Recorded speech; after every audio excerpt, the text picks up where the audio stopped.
నమస్కారం ప్రజలారా, మా యూట్యూబ్ ఛానల్. నా పేరు రాజు.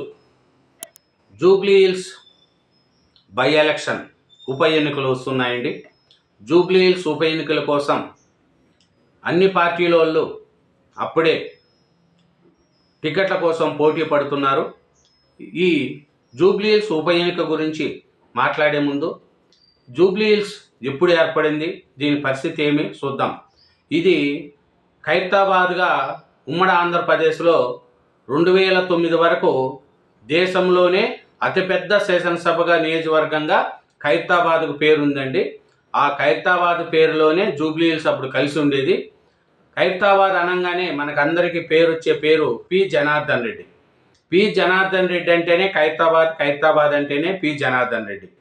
అట్లాంటి పి జనార్దన్ రెడ్డి 2007లో హార్ట్ అటాక్తో అకస్మాత్తుగా చనిపోవడం జరిగిందండి. అనంతరం జరిగిన బై ఎలక్షన్లో ఆయన కుమారుడు పి విష్ణువర్ధన్ రెడ్డి ఎన్నికయ్యారు. తర్వాత 2009 ఎన్నికల్లో నియోజకవర్గాల పునర్విభజన జరగడంతో జూబ్లీ హిల్స్ నియోజకవర్గంగా అది మారిందండి. ఖైరతాబాద్ నుంచి విడిపోయి జూబ్లీ హిల్స్ నియోజకవర్గంగా మారింది. అప్పుడు 2000 విష్ణువర్ధన్ రెడ్డి పోటీ చేసి గెలుపొందాడండి. ఫస్ట్ తడవ 2009లో జూబ్లీ హిల్స్ నియోజకవర్గంగా ఏర్పడిన తర్వాత పి విష్ణువర్ధన్ రెడ్డి ఆ నియోజకవర్గం నుంచి పోటీ చేసి గెలుపొందారండి 2009లో. తర్వాత 2014లో 2018 ఎన్నికల్లో అదే జూబ్లీ హిల్స్ నియోజకవర్గం నుంచి కాంగ్రెస్ అభ్యర్థిగా పోటీ చేసిన పి విష్ణువర్ధన్ రెడ్డి ఓటమి చెందారండి.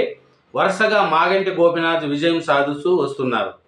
2018 ఎన్నికల్లో బీఆర్ఎస్ అభ్యర్థిగా పోటీ చేసిన మాగంటి గోపీనాథ్కు 68,979 ఓట్లు పడగా, కాంగ్రెస్ పోటీ చేసిన విష్ణుకు 52,975 ఓట్లు పడాయి. 16,004 ఓట్లు మెజార్టీతో గోపీనాథ్ విజయం సాధించారు. చూడు, 2014లో అది తెలంగాణ విడిపోయిన తర్వాత 2014లో మాగంటి గోపీనాథ్ గారు టీడీపీ తరఫున గెలిచి తర్వాత అదే బీఆర్ఎస్లో చేరి 2018లో ఆయన బీఆర్ఎస్లో చేరి బీఆర్ఎస్ పార్టీ తరఫున గెలుపొందాడండి. తర్వాత నీకు 2018, 2023 వరుసగా 3 తడవలు మాగంటి గోపీనాథ్ గారు బీఆర్ఎస్ పార్టీ నుంచి, 2014లో టీడీపీ నుంచి, 2018లో బీఆర్ఎస్, 2023లో కూడా బీఆర్ఎస్ పార్టీ నుంచి గెలిచి 3 తడవలు ఎమ్మెల్యేగా మాగంటి గోపీనాథ్ గారు జూబ్లీ హిల్స్లో ఉన్నారండి. కానీ ఈ జూబ్లీ హిల్స్లో రాజకీయ నేతలు కానీ, బిలియనర్లు, సినీ నటులు, వ్యాపారవేత్తలు, సెటిలర్స్తో పాటు పేద వర్గాలకు చెందిన ప్రజలు కూడా జూబ్లీ హిల్స్లో నివసిస్తూ ఉంటారు. ఈసారి కూడా సిట్టింగ్ ఎమ్మెల్యే మాగంటి గోపీనాథ్కు సీట్ ఇచ్చింది బీఆర్ఎస్. ఇటు కాంగ్రెస్ అనూన్యంగా అజారుద్దీన్ బరిలోకి దింపింది. మైనార్టీ ఓట్లను దృష్టిలో పెట్టుకొని అధిష్టానం అజారుద్దీన్ పేరును ప్రకటించింది. దీంతో అట్టైన విష్ణువర్ధన్ గులాబీ కండవ కప్పుకున్నారు. చూడండి, ఎప్పుడు 2023లో ఈ పరిస్థితి. అజారుద్దీన్ సీట్ ఇవ్వగానే విష్ణువర్ధన్ రెడ్డి బీఆర్ఎస్ పార్టీలోకి వెళ్ళిపోయాడు. తర్వాత మాగంటి గోపీనాథ్ మీద అజారుద్దీన్ ఓడిపోవడం జరిగింది. ఇది బీజేపీ నుంచి లంకల దీపక్ రెడ్డి బరిలో నిలిచారండి. భారత క్రికెట్ జట్టుకు కెప్టెన్గా వ్యవహరించిన మహమ్మద్ అజారుద్దీన్ 2009లో ఫిబ్రవరి 9న కాంగ్రెస్లో చేరారండి. మరి ఇది మనకు తెలిసింది. కానీ మాగంటి గోపీనాథ్ గారు చనిపోవడంతో ఇప్పుడు ఉప ఎన్నిక వచ్చింది. ఈ ఉప ఎన్నిక కోసం ఇప్పుడు పార్టీల తరపు నుంచి పోటీ పడుతున్నారండి. మెయిన్గా ఇది కాంగ్రెస్ పార్టీకి కలిసి వచ్చే సీట్ ఇది. ఎందుకంటే ప్రభుత్వం వాళ్ళదే ఉంది కాబట్టి ఉప ఎన్నిక కూడా వాళ్ళకి అనుకూలంగా మారుతుందనే ఉద్దేశంతో కాంగ్రెస్ తరపు నుంచి పోటీ మంది ఎక్కువ పడుతున్నారండి. కాంగ్రెస్ తరపున అయితే అజారుద్దీన్ గారు నేనే ఉంటున్నాను, నాదే అని అజారుద్దీన్ గారు చెప్పుకుంటున్నారు కాంగ్రెస్ పార్టీ తరపున. అట్లే ఇంకో అతను నవీన్ యాదవ్ గారు, ఆయన ఎంఐఎం పార్టీలో ఎమ్మెల్యేగా పోటీ చేసి ఓడిపి నియోజకవర్గం మీద గట్టి పట్టున్న నాయకుడు ఆయన నవీన్ యాదవ్ గారు. ఆయన కూడా కాంగ్రెస్ పార్టీ తరఫున టికెట్ ఆశిస్తున్నారు. ఇట్లా అజారుద్దీన్ గారు, నవీన్ యాదవ్ గారు, పీజేఆర్ కూతురు విజయారెడ్డి గారు కూడా కాంగ్రెస్ తరపున సీట్ ఆక్రమిస్తున్నారు. ఇంకా ముస్లిమ్స్ వాళ్ళకు సంబంధించిన వాళ్ళు ఒకరిద్దరు కూడా కాంగ్రెస్ సీటు ఆశిస్తూ ఉన్నారండి. ఇంకా బీఆర్ఎస్ పార్టీ తరపున చూస్తే మన మాగంటి గోపినాథ్ గారు తర్వాత నుంచి వాళ్ళ మిస్సెస్ సునీత గారు ఆయనకు టికెట్టు అని ఆశిస్తున్నారు. ప్లస్ అలాగే ఈయన పి విష్ణువర్ధన్ రెడ్డి ఆయన కూడా టికెట్టు ఆశిస్తున్నారండి. ఇంకా చూస్తే రావుల శ్రీధర్ రెడ్డి కూడా టికెట్ ఆశిస్తున్నారు. ఇది బీఆర్ఎస్ తరఫున 3 పేర్లు ఉన్నాయండి. గోపినాథ్ గారు సతీమణి సునీత గారు కానీ, మాజీ ఎమ్మెల్యే విష్ణువర్ధన్ రెడ్డి గారు కానీ, రావుల శ్రీధర్ రెడ్డి వీళ్ళు 3 బీఆర్ఎస్ టికెట్లు ఆశిస్తున్నారు. ఇంకా మన ఇది చూస్తే బీజేపీ తరఫున లంకల్ దీపక్ రెడ్డి గారు మళ్ళీ సీట్ ఆశిస్తున్నారు. అలాగే పద్మా గారు కానీ ప్లస్ కీర్తిరెడ్డి గారు కానీ ఇలా బీఆర్ఎస్ మన బీజేపీ నుంచి కూడా చాలామంది టికెట్లు ఆశిస్తున్నారు. లంకల దీపక్ రెడ్డి గారు అయితే చంద్రబాబు నాయుడు గారిని కలిసి, కిషన్ రెడ్డి గారు లంకల దీపక్ రెడ్డి గారు చంద్రబాబు నాయుడు గారిని కలిసి ఎట్లయినా సరే ఈసారి బీజేపీ ఇక్కడ గెలవాలని పట్టుదలతో బీజేపీ వాళ్ళు కూడా ఉన్నారు. ఇట్లా కాంగ్రెస్ నుంచి